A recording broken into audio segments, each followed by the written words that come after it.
think it's I on didn't think we there. had anything. Well, it didn't show up yet, so Okay. let's see. I don't think we had anything on the agenda. Like, that was not me. Well, I thought it, oh, right there it is, number 9. So that's getting tabled basically. Until the next meeting. It's gonna be moved to the next meeting. You have it on yours? No. You don't? Jen, you have the preliminary. Good morning, everyone. This is the March 3rd Board of Commissioners meeting. Would you please join me in the Pledge of Allegiance?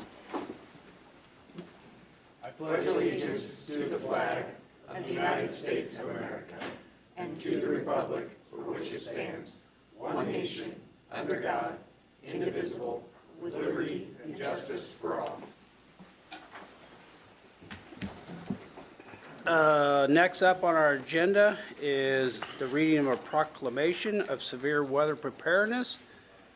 So if Cindy, Aaron, Jay would meet me here at the podium.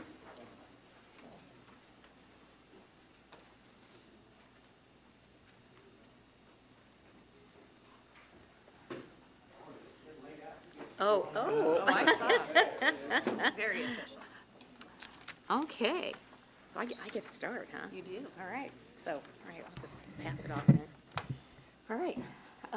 Well, today we're doing a proclamation, as Dave said, for the Severe Weather Preparedness Week for March 19th March 9th through the 15th. Whereas the month of March through June present the highest risk for severe thunderstorms and tornadoes to strike Tippecanoe County. And Tippecanoe County is located within the nation's tornado belt, becoming a prime target of devastating tornado outbreaks and other types of severe weather. And A statewide tornado warning exercise will be held on March 11th, 2025 at 10:15 a.m. Eastern Daylight Time for the purpose of testing communication systems, equipment, and procedures. And whereas During this week, the Tippecanoe County Emergency Management is emphasizing its safety procedures involving tornado activity. And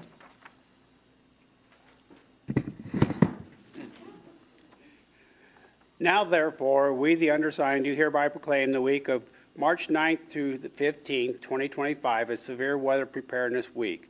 And Tippecanoe County encourage all citizens to become aware of tornado danger signs and to learn how to safeguard the lives of their families, friends, and citizenry in the event of severe weather activity in our area. So, Jeff Houston, you have anything to say? Please, just remember tomorrow, 10:15, sirens are going to go off. Hopefully, if the weather's in good shape and cooperating with us. Right now, it looks like it is. So please go through your severe weather plans, and if you got kiddos at home, make sure they know what they're doing. And keep your backpacks ready and your go bags and all that stuff for us. Thank you very much. Thank you.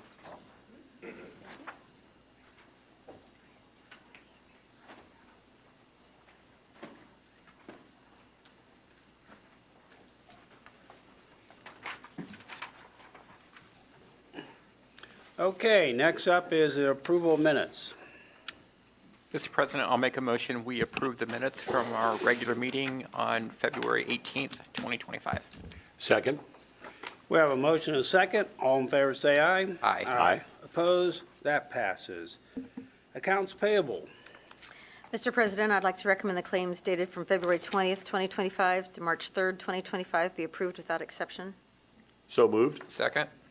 Motion and a second to approve the accounts payables. All in favor, say aye. Aye. Opposed? That passes. Payroll.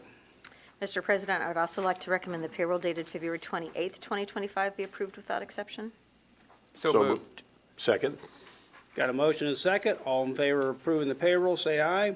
Aye. Aye. Opposed? That passes.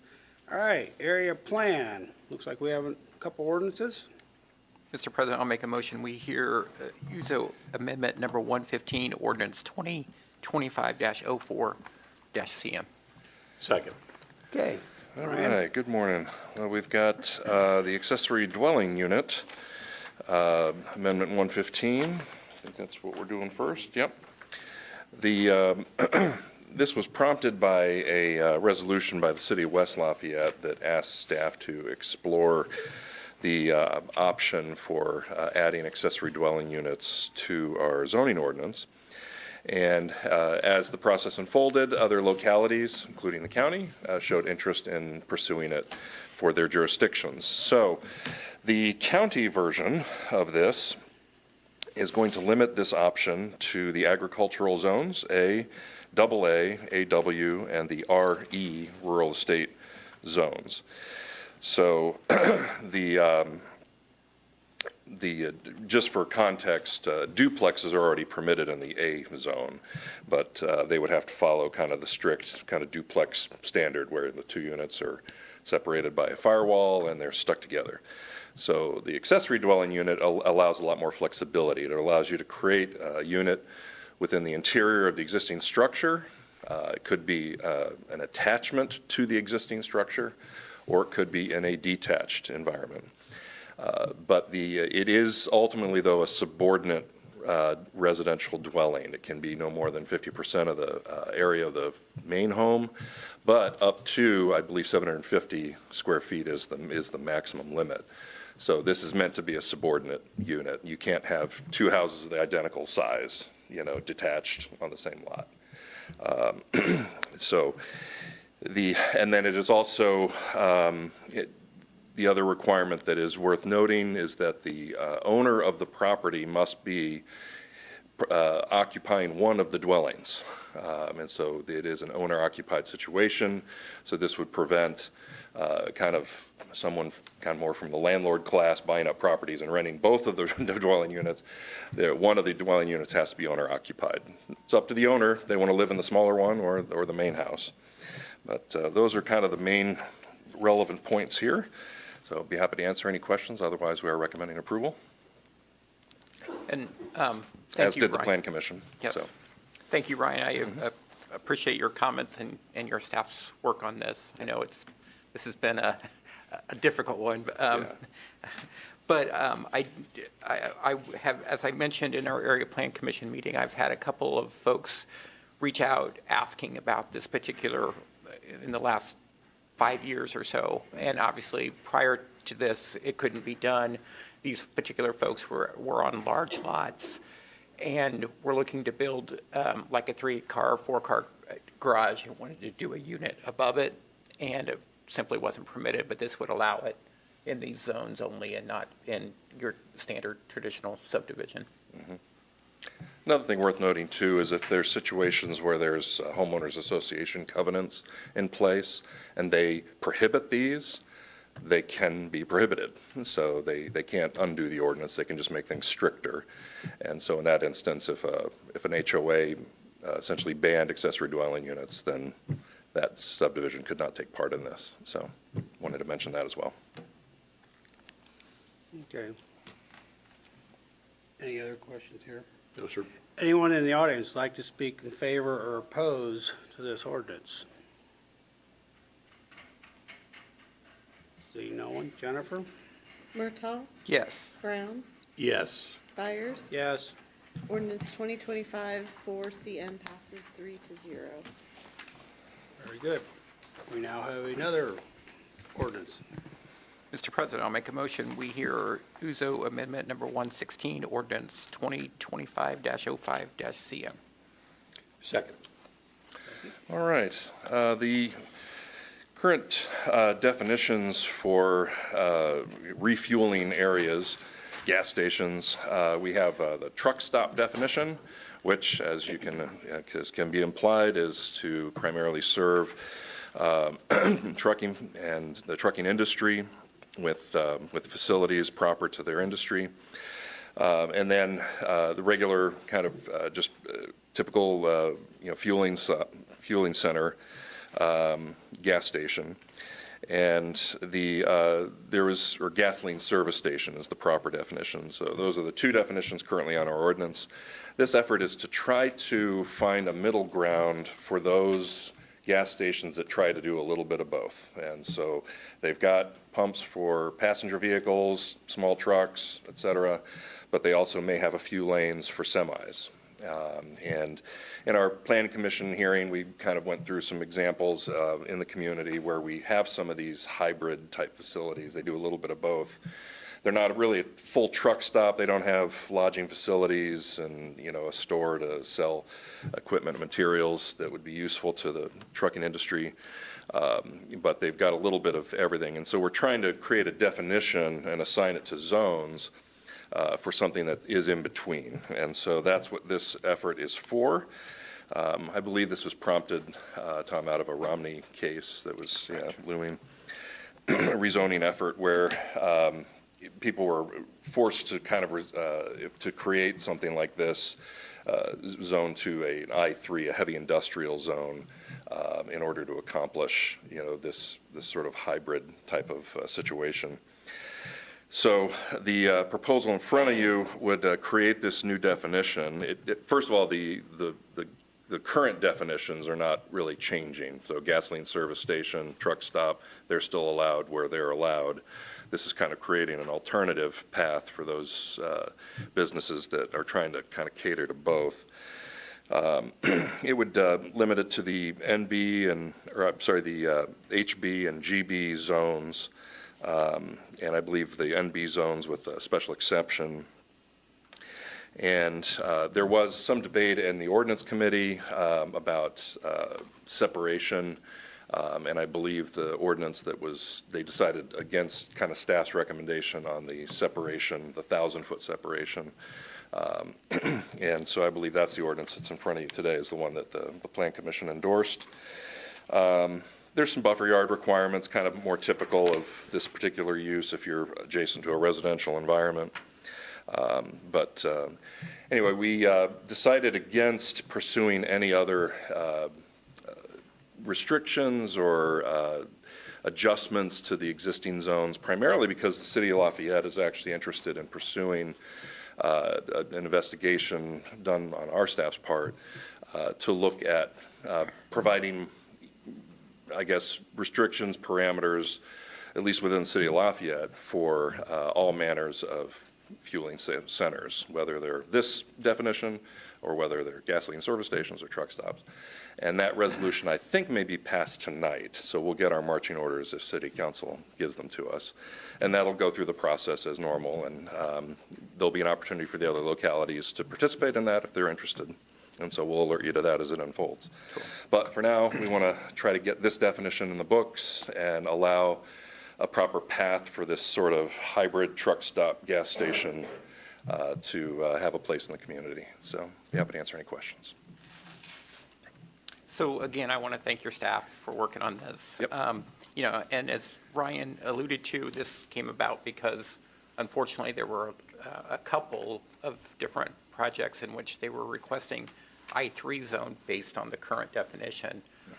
And that was kind of scary, quite frankly. It's overkill. Yeah, Yeah. it was overkill. So I think this answers that question. And then I just want to clarify too that the amendment that came forth from the full APC is without the 500-foot separation requirement. That's right. That's what they endorsed. Exactly. And So that. we're just keeping a log of where we stood and then where the commission stood. Exactly. report. And APC and the ordinance committee, I think, had a lot of discussion around that, and it was determined that it was best for the legislative bodies to be making that decision. If a separation of any requirement was necessary. Right, and that would be done via like a rezoning commitment. Exactly. Yeah. Okay. Any other questions? No. Anyone in the audience would like to speak in favor or oppose to this ordinance? Good morning, Kevin Riley with RTS Law. I represent the petitioner in the Romney case that Ryan mentioned. We agree with the new classification for fueling center and that they're restricted to the GB and HB zones. And we agreed with area plan staff and the ordinance committee that the separation is best left to the deciding body. And like Commissioner Murtaugh said, we do appreciate the efforts that staff has put in on this. Thank you. Thank you. Anyone else would like to speak in favor or oppose? Jennifer? Brown, Yes. Byers, Yes. Murtaugh, Yes. ordinance 2025-4 5CM passes 3-0. Thank you. All right, we have another ordinance. Mr. President, I'll make a motion, we approve, we hear rezone Z 2960 Greg Suter, Winborn Rural Estate A to RE. Second. All right. This rural estate rezoning effort by Mr. Suter is, proposal is for a site that's a little over 21 acres, leaving out the floodplain. And the proposal is for a 7-lot plus 1 access outlot for the private street subdivision, residential subdivision. This is, in our opinion, sort of a textbook case for just, the purpose of the RE zone. It meets all of the standards in terms of the disposition of the land, the percentage of the land that's wooded, and it really kind of checks off all the boxes. So this was a real easy one to recommend approval on since it meets the standards. There is just looking at the site plan, the outlot A is the private street terminating in a cul-de-sac, and that provides the 7th lot with its connection to a street. It will have, this would be, I believe it's lot 11 in the site plan, is how it's marked? Yeah. Yeah. That lot will actually have driveway access via a easement to the county road to the south. And so it meets the definition by having connection to a public road, and then it actually has its formal access via an easement agreement. So everything is shipshape for this one. Be happy to answer any questions. Okay, petitioner? Anyone in favor or opposed to this rezone? Jennifer? Byers, Yes? Murtaugh, Yes. Brown. Yes. Ordinance 2025-6CM passes 3-0. Okay, we have one final one. Mr. President, I would move that we hear ordinance 2025-06-CM, rezone, I'm sorry, 7, rezone 2960, Z2963 Domino Group LLC, general business to general business.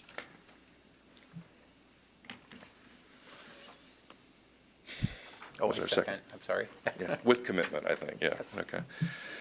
All right, well, we just saw this one not too long ago. The Domino Group is interested in doing a gasoline service station, so not a truck stop, not a fueling center, just passenger vehicles. Site's a little over an acre over there in off Klondike. The commitment is essentially a follow-up to what they promised they would do in their previous rezoning effort that you'll see on the zoning map there that says commitment. They're essentially trying to extend that commitment language onto this site. So that way the two sites communicate, both have the same parameters within which to build, and frankly, they promised it at the public hearing, so they're just kind of following through on their original deal. Staff has no problem with that. Again, they've already disclosed what they want to build, and what's limited is already been kind of agreed to with the original commitment. They just would like to extend it onto this site. So be happy to answer any questions. Otherwise, we are recommending approval. Any question? Petitioner? Morning again, Kevin Riley with RTS Law, representing the petitioner. As Ryan mentioned, all we're trying to do is bring those commitments over from the west side onto the east side of the project. We agree with the recommendation of approval, and I'm happy to answer any questions that you have. Thank you. Thank you. Anyone in the audience wanting to speak in favor or opposed to this ordinance, this rezone, or actually the commitment? Not seeing anyone. Jennifer? Murtaugh, Yes. Byers, Yes. Brown. Yes. Ordinance 2025-7CM passes 3-0. Thank you. All right, highway.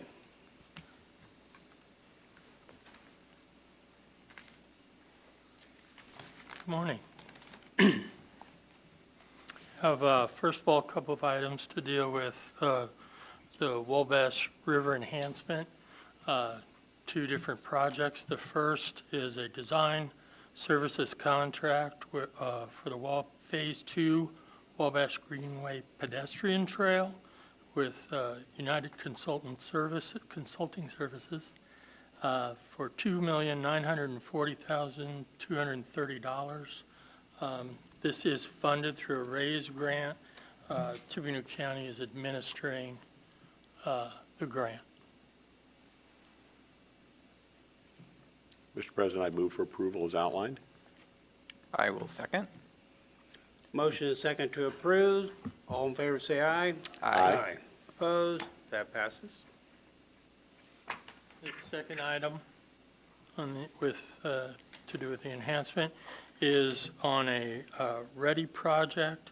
It's for trailhead improvements along the river under US 52, which puts it into state highway.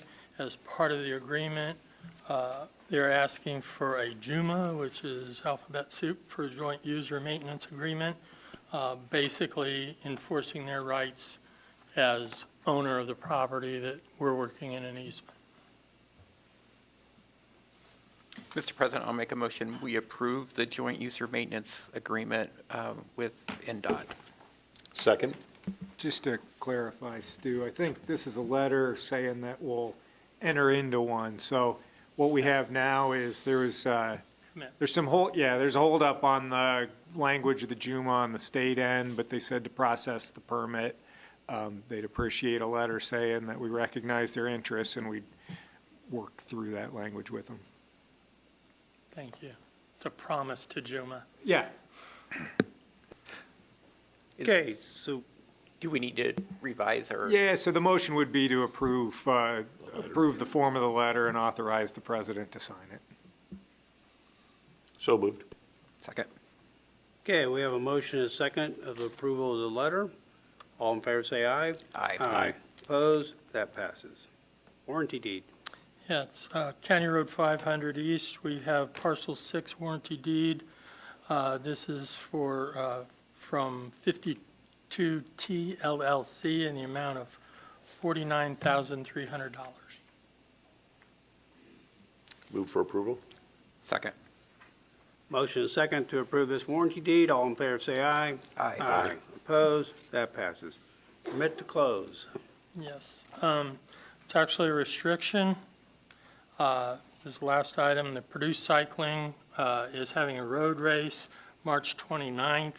They'll be restricting a series of roads, most of which are in Shadeland and don't affect the county, but they begin and end from Southwestern School using a short segment of 800 South. There's initial heats. It goes from 7:30 to 5:30 because there's qualification heats in a final race. They will have police and volunteers all along the route. Recommend approval. Mr. President, I move that we approve closure or restriction as outlined. Second. Motion is second. All in favor, say aye. Aye. Opposed? That passes. Thank you. Sadie. Good morning. First, I'm asking for approval of policy 633, our on-call time policy. Collectively, the group drafted this. Doug has reviewed it. The policy outlines and defines compensation as well as lists the following departments are eligible for on-call compensation: maintenance, highway garage, sheriff, community corrections, DO-IT, coroner, TEMA, and prosecutor's office. Mr. President, I'll make a motion that we approve the on-time or on-call time policy as outlined. Second. Motion is second to approve policy 633 on-call time. All in favor, say aye. Aye. Opposed? That passes. Military leave. Military leave was also discussed within our policy committee. Doug and I really headed this one as we had to include USERA verbiage. We hadn't updated in quite some time, and a lot of that verbiage needed changed. From a county standpoint, outside of USERA, we have found that many of our active and reserve members are using more than the standard 15-day time that our old policy had. The committee agreed to 30 days paid by the county, so that verbiage, along with the USERA, is included in policy 640. Mr. President, I'll make a motion, we approve the military leave policy as outlined. Second. Got a motion and a second to approve policy 640, military leave. All in favor, say aye. Aye. Opposed? That passes. And now we have a 4D commissioner position. Yes, so this Faith, position. you want to talk, or you want to let her talk? Yep. So the position was approved to become full-time by the Personnel Committee on January 14th as of July 1st, 2025, at a salary of $101,773. I apologize first for the casual attire. I have to catch a flight to Washington for National Council business, hence the NCJFCA attire. I'm encouraging you to accept the recommendation of the Personnel Committee to convert this from part-time to full-time for many reasons. And I appreciate doing that. I think the salary's a little bit low, but we'll take what we can get now and get the assistance we need. I'm happy to answer any questions about why. Is this, if I recall, this one's paid half by the county and half by the state? No, that's the juvenile magistrate Okay, position. okay. The 4D commissioner position, any work done by the 4D commissioner on 4D cases is reimbursed to the county, 66% roughly. Okay. And I'm assuming a majority of that position would be. Yes. So yes. it's almost Yes. completely reimbursed at that It's level. continued to be what it is now with the added addition of taking on some other duties from all of the courts, not just Superior Court 3. I'm currently the supervising judge for the 4D commissioner. That could change in the future. Okay.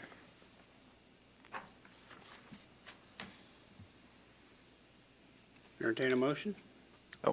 Sorry, Mr. President, I'll make a motion. We update the 4D commissioner position to full-time. Second. Okay, a motion and a second to approve this change of part-time to full-time. All in favor, say aye. Aye. Opposed? That passes. Thank you and happy flying. Next up, we have the TIF bond agreement. Yes, this is an agreement for council to help with a potential establishment of a new TIF and a project agreement for a particular development project. This is with TAF Law in the amount of $75,000 for the bond and $30,000 for project agreement work, which will likely be reimbursed. Second. Motion and second to approve this agreement. All in favor, say aye. Aye. Opposed? That passes. We have a resolution. Yeah, this is, I think you have an interest in taking a broken down 2008 Crown Victoria and selling the parts, and that's permitted under the public purchasing and disposal of property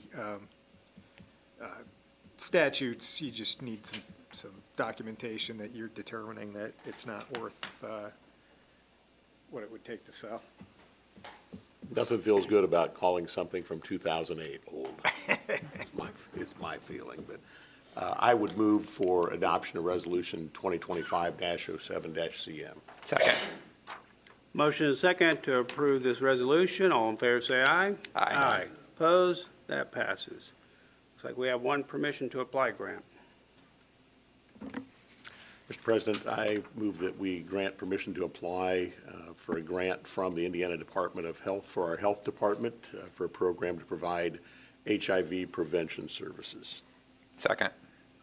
Motion and second to approve this permission to apply. All in favor, say aye. Aye. Opposed? That passes.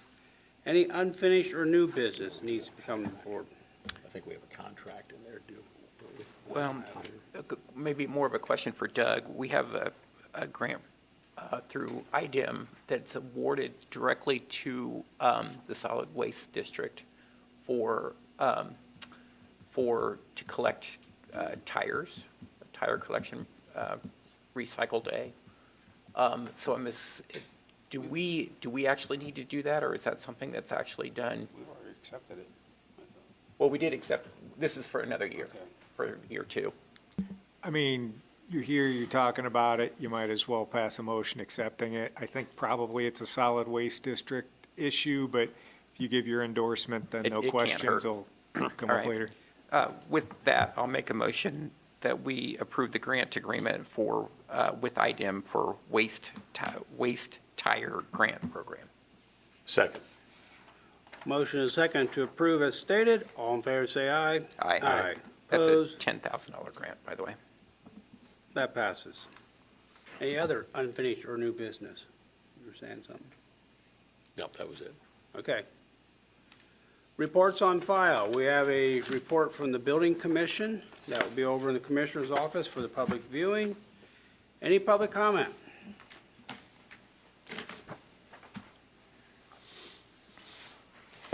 Good morning again. I'm here to share our annual financial report. I brought copies for the commissioners and a copy to file.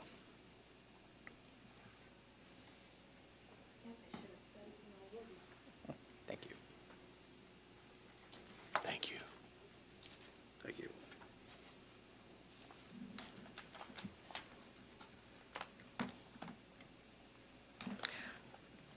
I do want to point to our TA7 report, which is a statistical summary of township assistance we gave out in 2024. I have copies of that, too.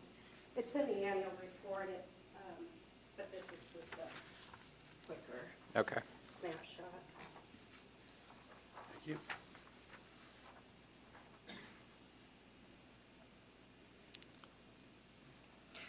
So for 2024, we received 528 requests for township assistance. Out of those, we approved 329. 274 were denied. The total value of benefits provided to recipients of township assistance was $162,620 for 2024. Most of it was housing assistance. You'll see that towards the middle, $141,370 was for housing, a little less than $2,000 for utilities, and about $20,000 for cremations and burials. So I just wanted to come back this year and give you some information as to what we've been doing at the townships, at the township office, and I can answer any questions you may have. Thank you. You're welcome. Thank you. Anyone else for public comment? Okay, that favorite motion? Move to adjourn. Meeting adjourned.